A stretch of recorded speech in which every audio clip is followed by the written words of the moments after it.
July 17 വെള്ളിയാഴ്ച ഇന്നലെ Kerala box ഓഫീസിൽ നിന്നും ഏറ്റവും കൂടുതൽ കളക്ഷൻ നേടിയ 7 ചിത്രങ്ങൾ ഏതൊക്കെയാണെന്ന് നോക്കാം. 7ാം സ്ഥാനത്ത് ചിദംബരം സംവിധാനം ചെയ്ത ബാലൻ ദ ബോയ് എന്ന ചിത്രമാണ്. ചിത്രം ഇന്നലെ കേരള ബോക്സ് ഓഫീസിൽ നിന്നും 1,80,000 രൂപയാണ് കളക്ട് ചെയ്തത്.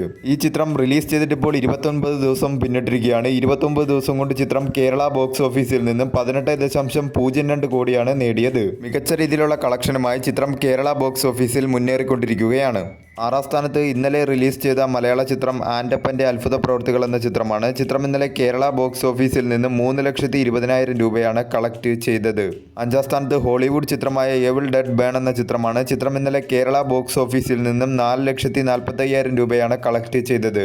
ഈ ചിത്രം റിലീസ് ചെയ്തിട്ടിപ്പോൾ 8 ദിവസം പിന്നിട്ടിരിക്കുകയാണ്. 8 ദിവസം കൊണ്ട് ചിത്രം കേരള ബോക്സ് ഓഫീസിൽ നിന്നും 1,26,00,000 രൂപയാണ് കളക്ട് ചെയ്തത്.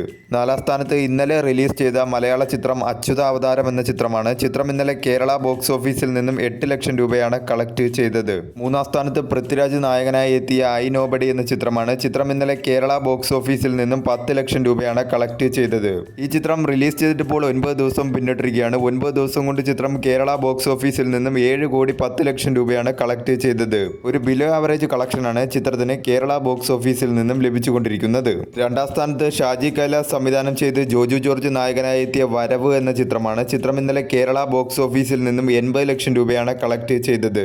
ഈ ചിത്രം റിലീസ് ചെയ്തിട്ടിപ്പോൾ 2 ദിവസം പിന്നിട്ടിരിക്കുകയാണ്. 2 ദിവസം കൊണ്ട് ചിത്രം കേരള ബോക്സ് ഓഫീസിൽ നിന്നും 2,35,00,000 രൂപയാണ് കളക്ട് ചെയ്തത്. 1ാം സ്ഥാനത്ത് ക്രിസ്റ്റഫർ നോളൻ സംവിധാനം ചെയ്ത് ഇന്നലെ റിലീസ് ചെയ്ത ഹോളിവുഡ് ചിത്രം ദ ഒഡീസി എന്ന ചിത്രമാണ്. ചിത്രം ഇന്നലെ കേരള ബോക്സ് ഓഫീസിൽ നിന്നും 1,25,00,000 രൂപയാണ് കളക്ട് ചെയ്തത്. മികച്ച രീതിയിലുള്ള ഒരു അഭിപ്രായമാണ് ചിത്രത്തിന് കേരള ബോക്സ് ഓഫീസിൽ നിന്നും ലഭിച്ചുകൊണ്ടിരിക്കുന്നത്.